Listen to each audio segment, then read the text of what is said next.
Hello, everyone. Welcome back to another edition of the Velvet Lounge Life. This is my diary of what it is like to be the spouse or partner of a level 1 hazardous duty essential government employee right now. So, what is it like right now? Honestly, it's been a little bit difficult. That's why it's taken me some time to come back and create another entry, because my husband tested positive for the virus. So that was sort of breathtaking. Well, it took our breath away, I think, for a moment or two. And then we quickly fell into soldier mode of, treatment as well as preventative, extra preventative measures. We know that he got the virus from his job. As you all know, they were very slow at the hospital to take the CDC's instructions, I'm going to say, seriously. Because if you take them seriously, you act immediately. You don't wait. You're not reactive. You're proactive. And lots of people began to become sick at his facility, patients as well as employees. Obviously, it's a maximum security hospital, so that means obviously the virus had to be brought in by an employee, not that person's fault. If their temperature was being taken before they entered the building, if the questions were seriously being asked, then perhaps, obviously, this could have been avoided. Honestly, it's taken me quite a while, and I have recorded this video numerous times, but I just couldn't publish the 6 or 7 versions I have of it because I was so angry. So finally I was able to give you guys an update on how, where I've been, how things have been going with this. I have other videos that I have published because, those basically have nothing to do with me. They have to do with whether it's reselling, being an entrepreneur, our button collection, or just the facts and history of buttons. Outlander, I've been reviewing and spoiling that entire series this season. I was able to put those out. And honestly, like the Outlander ones, sometimes it would take me a little bit more time to put them out because obviously, first and foremost is trying to get my husband back into fighting shape and condition. So how did we know he had this virus? Well, one way that we knew were the symptoms. One thing I can tell you guys is if you know someone who actually gets, not just test positive, because there's actually a couple phases. There's one where you can be a carrier. So you're just walking around, doing your thing, sitting at home, in quarantine, whatever it is.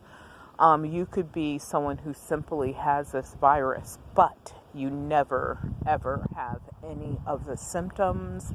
You don't suffer any of the sicknesses and illnesses. You do not end up on a ventilator. Then you have people who test positive, but they have an array of symptoms and they're suffering because they're trying to, not end up on a ventilator. That's where my husband was or is with this virus. And then you have people who just almost immediately become ill and end up in a hospital on a ventilator or in a hospital trying to avoid the ventilator because their oxygen levels are so low that they must be hospitalized. So I guess you could say there's a fourth phase where you're just immediately put on a ventilator, and partially that's because you probably had symptoms and everything, but you didn't get treatment soon enough. So, what's been happening is he initially had this cough, this horrific, horrible cough. And I was like, wow, that's what it must sound like when people smoke for decades and suddenly they just start this horrible hacking cough. He's never smoked. He hates smoking. We're never even around people that smoke. We'll just, excuse ourselves, leave the venue, whatever. We don't, that's just us. But, so it started with that. And then within maybe 2 days, he was shivering cold, even though the house was well heated. And plus, we're in New England, so it's not exactly, bubbling springtime, but things are starting to bloom. We just don't have the heat yet, which is good. I'm cool with that. So there's, people still have their homes heated, fireplaces are still being burned. So I was like, wow, that's weird. I was like, Al, I think that you might have the virus. And he goes, no, I think I'm fine. It's just allergies. I was like, dude, you do not have shivers, and that probably means you have a fever if you're shivering cold and you're bundled up in a blanket and a big, giant, thick robe, and the house is well heated. And we also have amazing solar energy coming in from our windows from the sun. So you should be really nice and toasty. And then after that, I want to say it was the next day, he started having some vomiting issues, as well as, being just so fatigued for what seemed like no reason, but obviously we know the reason was because he had the virus, and he had a few other symptoms as well. So we called our doctor's office, and obviously lots of doctor's offices are not seeing patients. So what we had to do is, get screened he had to get screened over the phone. And then that made them refer him to a medical group that's dealing with government, state employees, not essential, but medical workers, that type of thing. Firefighters, policemen, etc. So he called them. They asked him basically the same exact screening questions. And after that, what happened was he not immediately, I think it was within maybe 3 hours or so, were supposed to call back, tell him, where to go to get tested. For whatever reason, they didn't call back until the very my husband actually followed up with him the next day, and within maybe an hour of that phone call, he was being tested. And it took, I believe, 2 days to get the results, because, they have to collect the sample, it goes to a lab, they're testing as many people as they can test or whatever. And so, and especially when they found out where he worked, that was part of the screening, the second screening. When they found out where he worked, one of the things that came up, my husband said, because he was angry, obviously, at this point, because he can't believe he's going through this, is he said, yeah, and at my facility, the CEO would not allow us to wear a mask. The medical folks were so pissed off. They were so angry that this facility was not following the instructions of the CDC. And they said, yes, we've heard that a lot. And several people from his facility had tested positive, as well as, which were employees, because that's what these people were testing. And now we receive a daily break. Actually, I think this breakdown is weekly, but we receive a daily breakdown of how many people are positive in each town in our state. So it was weird to see our town go up by 1 and know that one was my husband. But also there's been a breakdown by prison and different types of medical facilities. where they're keeping count of how many employees or staff and how many patients have tested positive. And to see my husband's place of employment on there and know he was one of those statistical numbers was kind of sobering, but also it made us very unhappy, not because of the, him being one of them, but knowing that some of this probably could have been avoided. But anyway, at this point, he is definitely doing better, because the cough, which was to me just insane. He couldn't sleep. He couldn't really eat much. He actually lost about 14 pounds. And he, 2, 3, 4 o'clock in the morning, 1 o'clock, whatever, it didn't matter, coughing.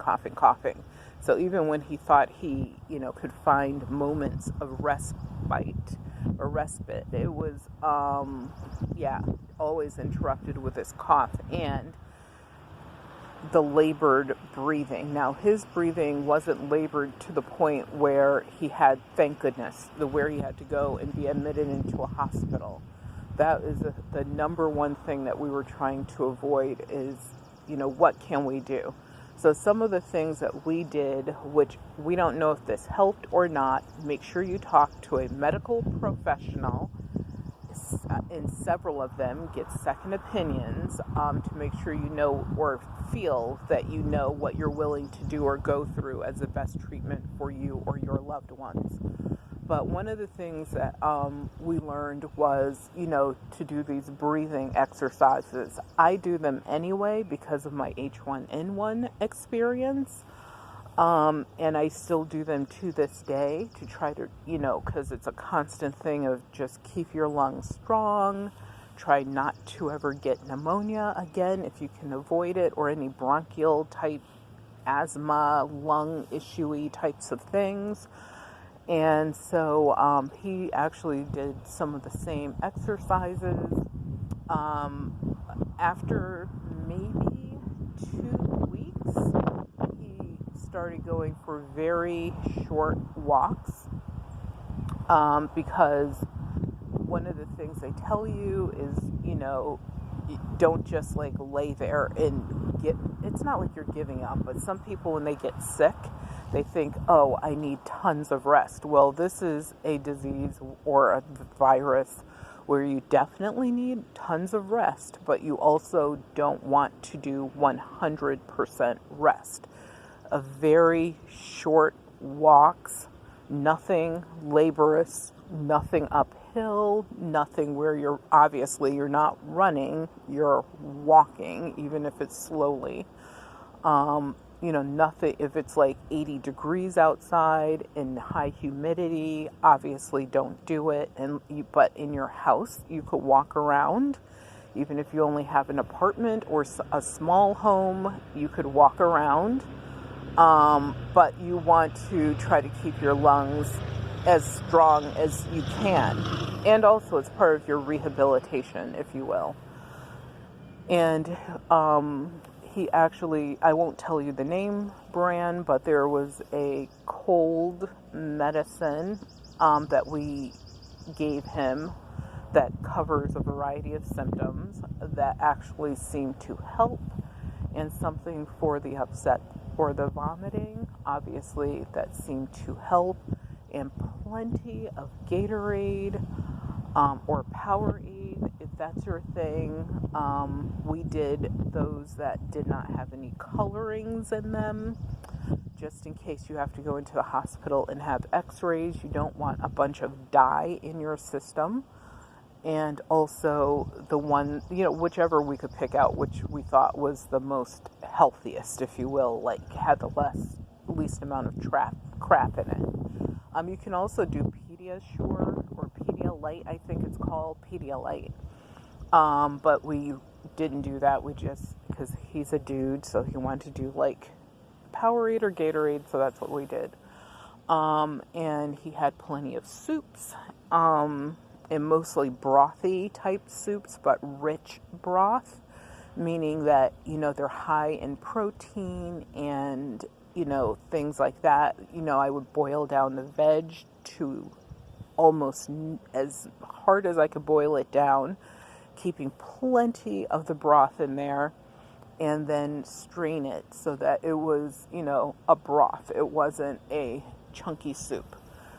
And really and he had tea, herbal teas, and water, obviously plenty of water.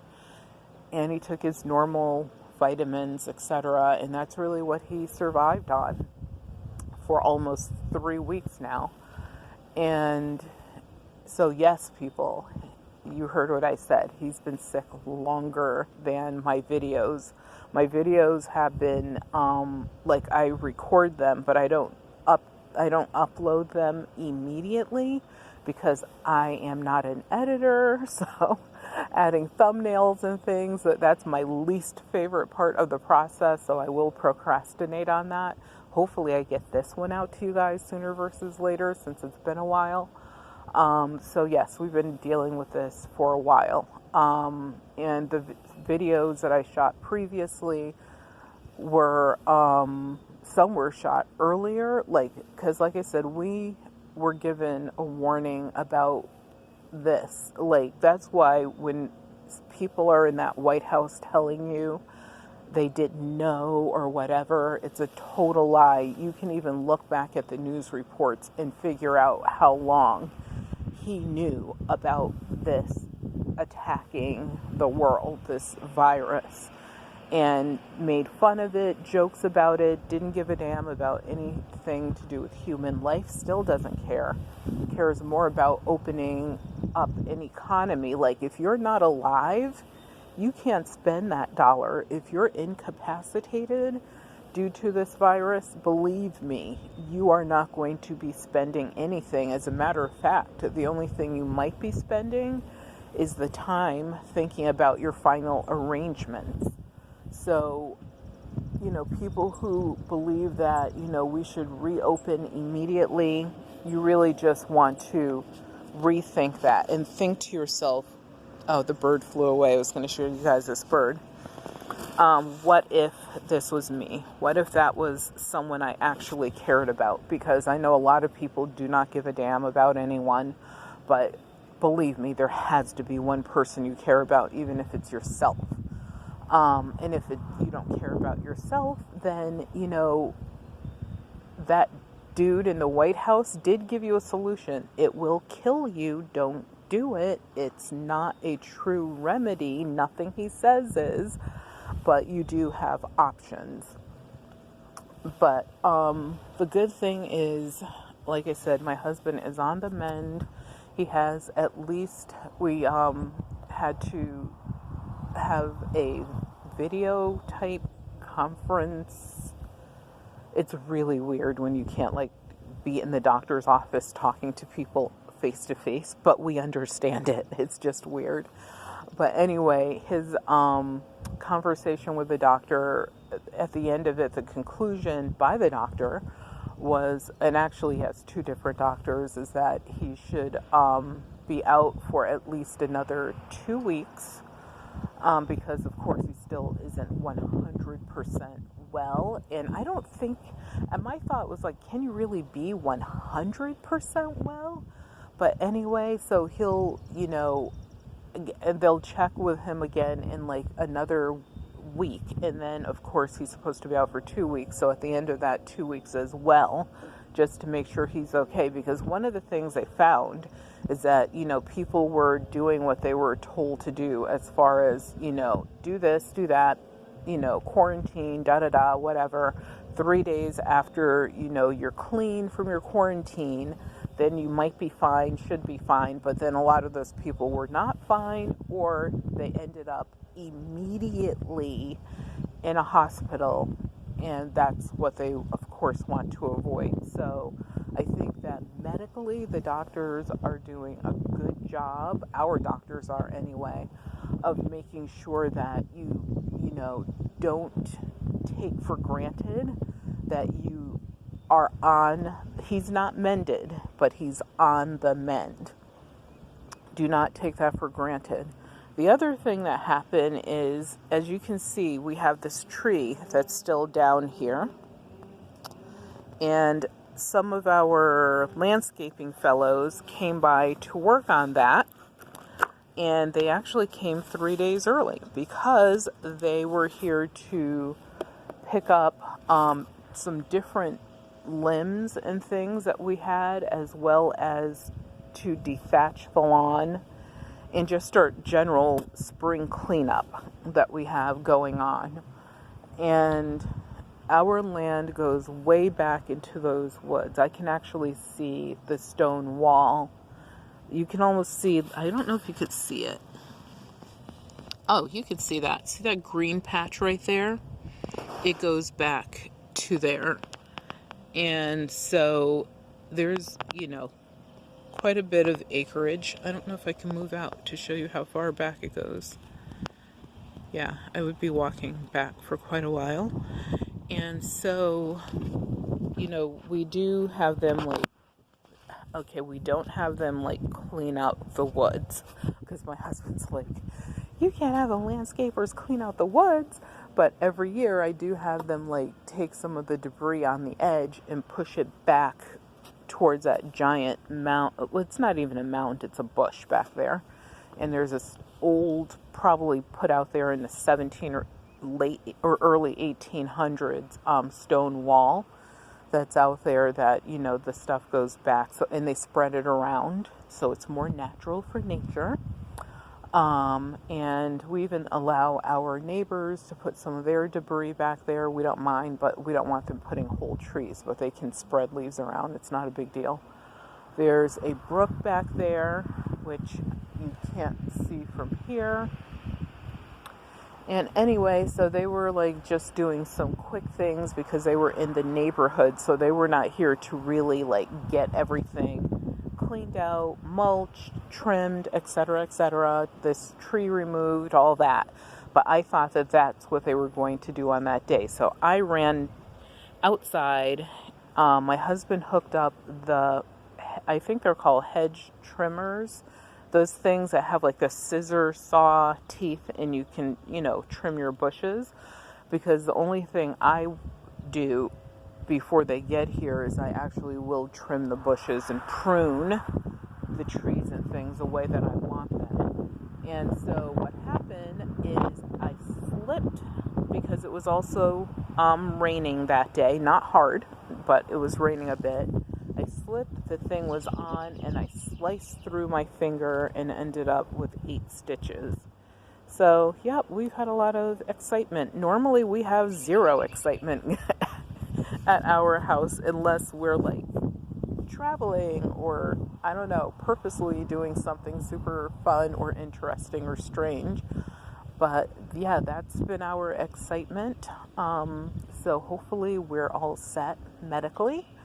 And hopefully all of you are being well, taking care, staying healthy, following the guidelines for the quarantine, or whatever this is called, the shutdown. Also, thank you to everyone that has sent kind messages. You've been so nice. For those that have asked, where are you? Are you going to give us an update? What's happening with your husband?